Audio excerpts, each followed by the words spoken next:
नमस्कार बच्चों, कैसे हैं आप सब। बच्चों, आप सबके कहने पर मैंने आपके लिए जो विषय तैयार किया है वो है वर्ण विचार। तो वर्ण विचार में हम देखेंगे कि वर्ण किसे कहते हैं और वर्ण कितने प्रकार के होते हैं। वर्ण का अर्थ है अक्षर।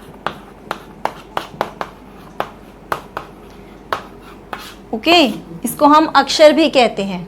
अक्षर का क्या अर्थ है? अ जमा शर।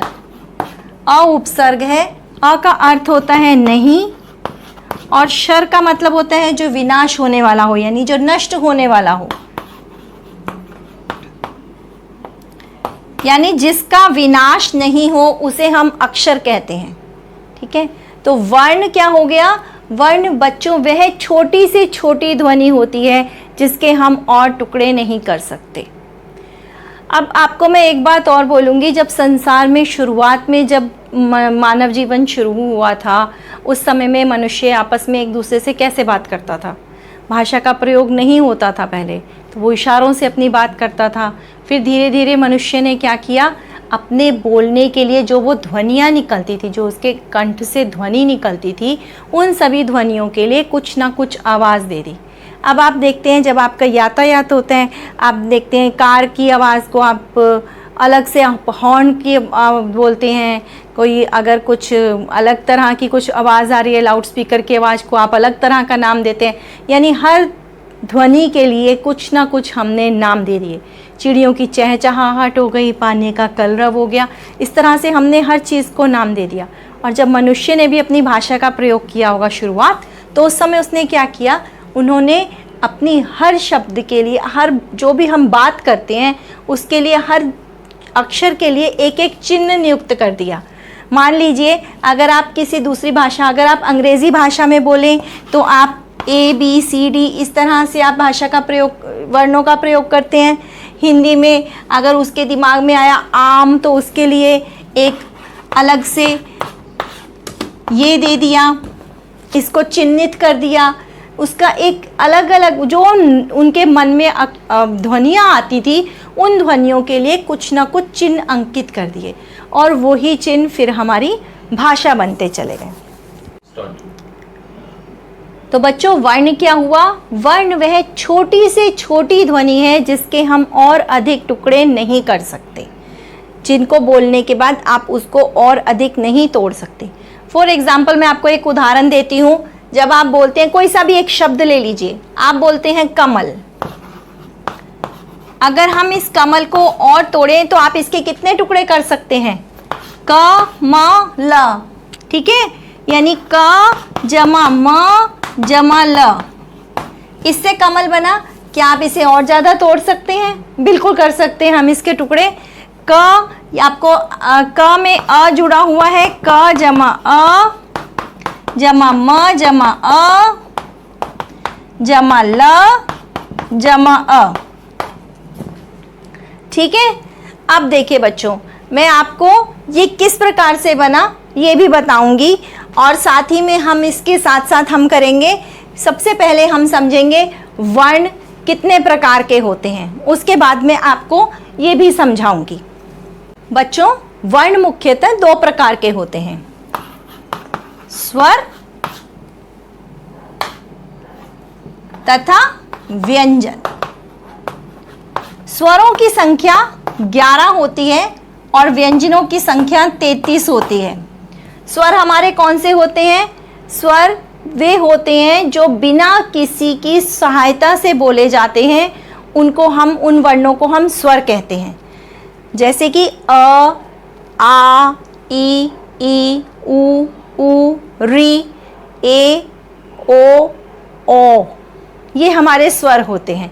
अब आप बोलेंगे कि मैम अंग और अंघा भी स्वर में आते हैं, क्योंकि जब आपने KG 1 में आपने जब स्वरों को सीखा था लिखना, उस समय में आपने अंग और अंघा को भी स्वरों के बीच में ही आपको सिखाया गया था। परंतु वास्तव में बच्चों, अंग और अंघा ये स्वर नहीं होते, ना तो ये स्वर होते हैं और ना ही ये व्यंजन होते हैं। ये मैं आपको दूसरी वीडियो में अच्छे से डिटेल में समझाऊंगी। मगर अभी मैं आपको स्वर और व्यंजन के बारे में समझा रही हूँ। ध्यान से सुनिएगा। स्वर आपको समझ आ गए कितने होते हैं? इनकी संख्या 11 होती है। स्वर बच्चों 3 प्रकार के स्वर होते हैं। सबसे पहले जो स्वर होते हैं उन्हें हम कहते हैं ह्रस्व स्वर। ह्रस्व स्वर को बोलने के लिए सबसे कम समय लगता है और ह्रस्व स्वर सिर्फ 4 हैं। जैसे कि देखिए अ, ई, उ तथा री, ये ह्रस्व स्वर में आते हैं। इसके बाद दूसरे होते हैं दीर्घ स्वर। दीर्घ स्वर बच्चों वो होते हैं जिनको बोलने के लिए ह्रस्व स्वर से दुगना समय लगता है, वे स्वर दीर्घ स्वर होते हैं। देखिए अ से जब आप आ बोलते हैं तो आपको दुगनी आवाज लग रही है। ई आपको उससे ज्यादा ध्वनि, आपको आवाज, देखिए आप जब आप बोलते हैं आपको बोलते समय ही लगता है कि आपको उसको बोलते समय जोर देना पड़ रहा है। तो ये देखिए ये कौन कौन से हैं? आ, ई, उ, ए, ओ, औ।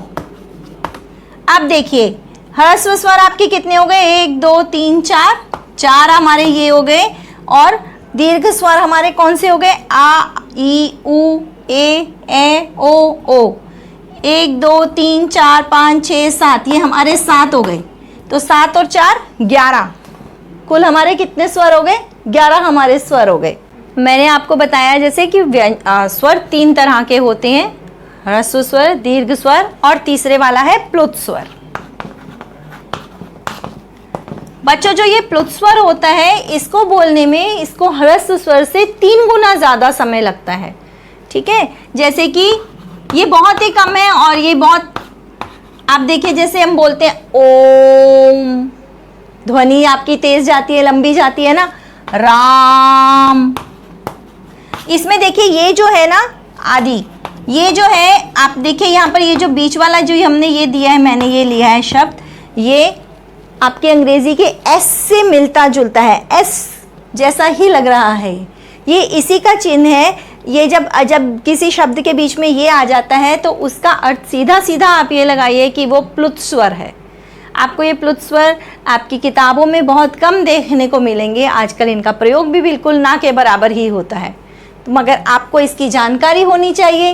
मुझे लगा मेरे बच्चों को ये पता होना चाहिए, तो मैं आपको इसके बारे में बता रही हूँ। तो प्लुत स्वर वो स्वर होते हैं जिन्हें दीर्घ स्वर से 3 गुना ज़्यादा समय लगता है। अब बच्चों बात करते हैं व्यंजन की। व्यंजन 33 होते हैं, जैसे क ख ग घ ण, च छ ज झ ञ, ट ठ ड ढ ण, त थ द ध न, प फ ब भ म, य र ल व, श श स ह।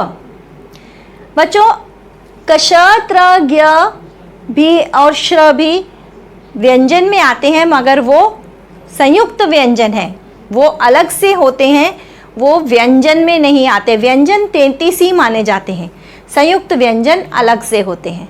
हाँ, व्यंजन में हम ड और ढ को जोड़ते हैं, जो कि बाद में हिंदी भाषा में जोड़े गए और उन्हें हम अतिरिक्त व्यंजन कहते हैं। तो संयुक्त व्यंजन भी मैं आपको बाद में बताऊंगी, और संयुक्त व्यंजन के बारे में संक्षिप्त सा परिचय मैं आपको दे दूं। संयुक्त व्यंजन बच्चे वो होते हैं जो 2 व्यंजनों के जोड़ से बोले जाते हैं, और वो 2 व्यंजनों के मेल से संयुक्त व्यंजन बनते हैं, इसलिए इनको हम अलग रखेंगे और मैं आपको इनको बाद में आराम से समझाऊंगी। तो समझ आया बच्चों? ये 33 व्यंजन होते हैं और 2 अतिरिक्त व्यंजन होते हैं। बच्चों व्यंजन वो होते हैं जो स्वरों की सहायता से बोले जाते हैं। यदि इनमें से स्वर को निकाल दिया जाए तो ये व्यंजन स्वर रहित हो जाते हैं। सभी व्यंजनों में स्वर जुड़े हुए होते हैं। देखिए जैसे मैं आपको समझा कर दिखाती हूँ। आप जानते हैं ये क है, क में अगर अ निकाल दिया जाएगा तो ये आधा हो जाएगा, यानी इसमें से अरहित हो जाएगा। ये क कैसे बनता है? क जमा अ, ये बना क। ठीक है, तो यानी व्यंजन तभी सभी व्यंजन, कोई सा भी व्यंजन ऐसा नहीं है जो स्वरों की सहायता के बिना नहीं बोला जा सकता। स्वर आज़ाद होते हैं, स्वतंत्र होते हैं, इनके लिए हमें किसी की भी बोलने के लिए किसी की सहायता की ज़रूरत नहीं होती।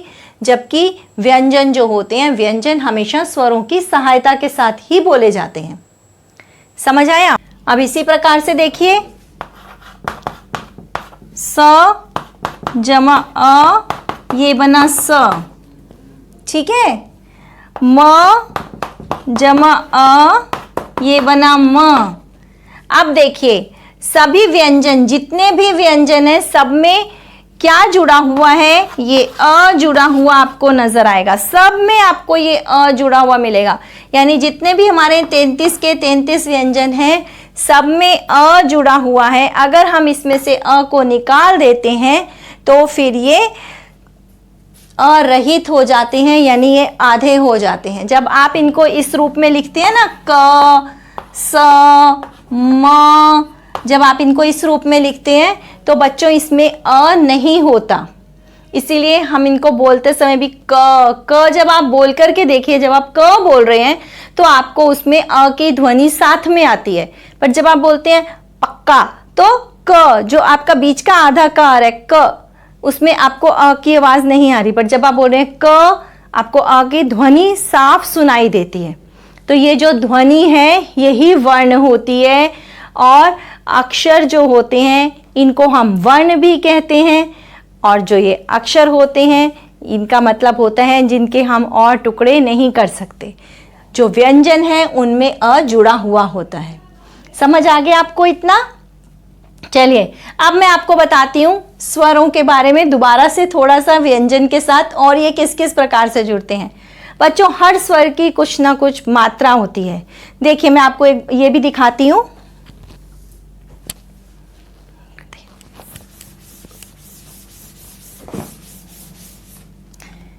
देखिए कितने स्वर हमने बोले? 11 स्वर होते हैं, ठीक।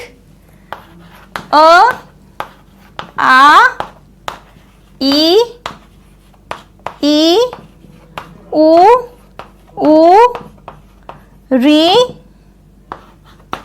ए,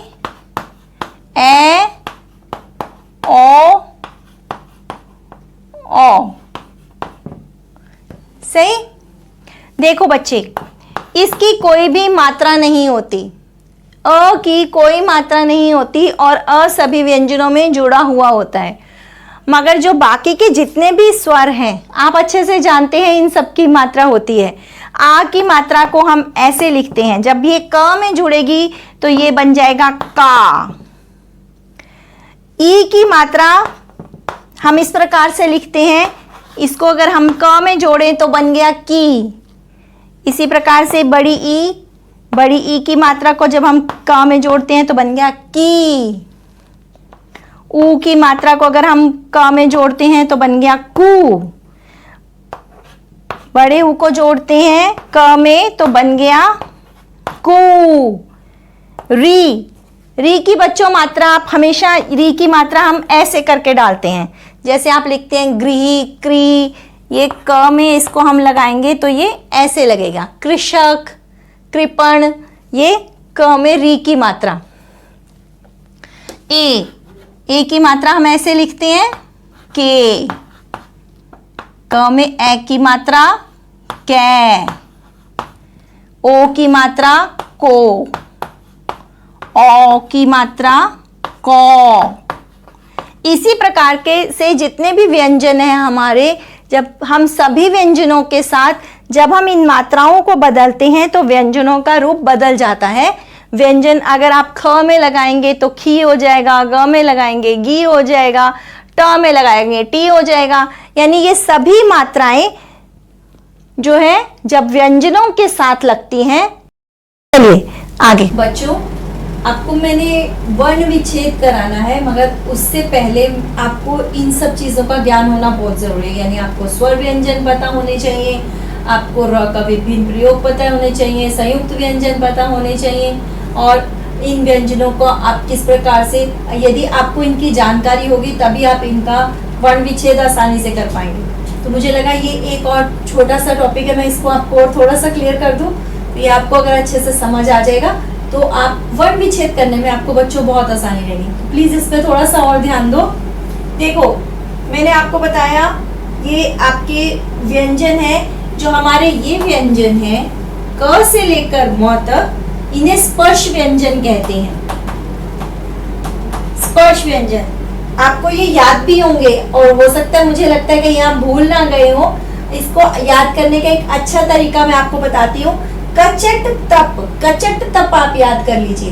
कचट तप आपको याद रहेगा, यानी कचट तप मीन्स इनका पहला वर्ड क, इसको हम क वर्ग का बोल देंगे, च वर्ग, ट वर्ग, त वर्ग, ब वर्ग। ओके ओके, तो हम इनको कचट तप अगर आप इतना याद कर लेंगे बच्चों, ये स्पर्श व्यंजन होते हैं। स्पर्श का मतलब है जब हम बोलते हैं तो हमारे मुख से जो ध्वनि निकलती है वो हमारे किसी ना किसी भाग को स्पर्श करती हुई यानी छूती हुई निकलती है। जब आप क ख, ये आप बोल रहे हैं आपके कंठ से आवाज निकलती है, ये आपके कंठ वाले आपके व्यंजन हो जाते हैं। तो ये व्यंजन अलग अलग जगह से जब आप बोलते हैं हमारे मुंह को कहीं ना कहीं ये स्पर्श करते हैं, आवाज जो निकलती है स्पर्श करती हुई निकलती है, इसलिए हम इनको, इन सारे ये जो 25 व्यंजन इनको हम स्पर्श व्यंजन कहते हैं। देखो बच्चों, कंठ, तालव्य, मूर्धा, दंत, ओष्ठ, ये 5 हमारी मुख्य माने जाते हैं जहां से कि ये निकलती है हमारी। जैसे क आपके कंठ से आवाज आ रही है, च, छ, जब आप ये बोलते हैं तो आपके तालव्य से आपकी जीभ छूती है, और जब आप बोलते हैं ट, ठ, तो आपकी ये जीभ मुड़ जाती है हल्की सी। देखिए ट, ठ, ड, जब आप इस तरह से बोलते हैं तो ये आपकी मूर्धा, यहाँ पर ये आपका मूर्धा वाला हिस्सा होता है, मूर्धा से ये टच होती है। त, थ जब आप बोलते हैं तो आपके दांतों से छूते हुए निकलते हैं, ये टच करते हैं आपकी जीभ। और प, फ, तो आपके होठ, देखिए प, फ, ब, भ, आपके होठ उस समय टच हो रहे होते हैं, आपके होठों से जीभ आपकी, तब आपके ये व्यंजन निकलते हैं। इसी प्रकार से जो ये वाले हमारे व्यंजन होते हैं इन्हें हम अंतस्थ व्यंजन कहते हैं। इन्हें अंतस्थ व्यंजन इसलिए बोलते हैं क्योंकि ये स्वर और व्यंजनों के बीच के व्यंजन माने जाते हैं। और ये वाले जो व्यंजन है श, श, स, ह, ये हमारे ऊष्म व्यंजन है। ठीक है, जब हम बोलते हैं तो इसमें हवा घर्षण करके हमारी थोड़ी गर्म हवा हमारे मुंह से निकलती है, तो इसलिए हम इन्हें ऊष्म व्यंजन बोलते हैं। एक बात और बच्चों आपको मैंने क्लियर करनी थी, जो हमारे व्यंजन है ये वाले जो है हमारे, जो ये पंचम जो इसका वर्ण है, ये जो इसका पंचम वर्ण है, ये पंचम वर्ण जो है जब आप देखते हैं कभी बंदर लिखा हुआ है, चंचल लिखा हुआ है, कंगन लिखा हुआ है, तो बच्चों जो उसमें हमारे ऊपर जो हमारे को बिंदी दी हुई होती है वर्ण के अक्षर के ऊपर, जो शब्द के ऊपर जो बिंदी दी होती है वो वास्तव में ये पंचम वर्ण होते हैं। मैं आपको ये भी अच्छे से समझाऊंगी बाद में। अभी मुझे लगता है मैंने आपको जितना ये समझाया ये आपको अच्छे से समझ आ गया है। मैं आपको एक दो उदाहरण दे करके समझाती हूँ किस प्रकार से हम इन पंचम वर्णों का प्रयोग करते हैं। देखिए मैंने ये पंचम वर्ण यहाँ से नहीं हटाए हैं, सिर्फ आपको समझाने के लिए। देखिए जब आप बोलते हैं कंघा, कंघा, ये देखिए क के ऊपर तो आया है मगर ये वास्तव में ये वाला पंचम वर्ण है। इसको अगर हम सही रूप से ये देखिए, अगर हम इसका सही रूप से शुद्ध रूप लिखेंगे तो हम ये इसका ये वाला आएगा। ओके, इसी प्रकार से इसका एक मैं उदाहरण आपको दिखाती हूँ। चंचल, जब हम बोलते हैं चंचल तो ये न्य ये वाला है, मगर हम इसको मानक रूप में किस प्रकार से लिखते हैं, इस प्रकार से लिखते हैं, तो वास्तव में ये इसका ये रूप होता है। इसी प्रकार से आप झंडा लिखते हैं, डंडा लिखते हैं, तो उस समय आपका ये न वाला न आता है। ठीक है, और न ये तो आनंद, इस प्रकार से जब आप शब्द लिखते हैं कुछ उसमें आता है। सम्मान तो आपका आधा म आता है। ठीक है, ये म तो आपका ज्यादातर वैसे ही प्रयोग होता है, मगर आपके जो ये वाले हैं आप इन्हीं में ज्यादा कंफ्यूज होते हैं। तो उम्मीद करती हूँ ये आपको क्लियर हो गया होगा। इस प्रकार के और भी शब्द अपने आप से करके अभ्यास कीजिएगा और उसकी अभ्यास से आपके जितने भी डाउट्स हैं इनको लेकर के वो आपके क्लियर हो जाए। यदि आपने अभी तक मेरे चैनल को सब्सक्राइब नहीं किया है तो कृपया सब्सक्राइब कीजिए और बेल आइकन को दबा दीजिए ताकि मेरे चैनल की सभी नोटिफिकेशंस आपको समय पर मिलती रहें।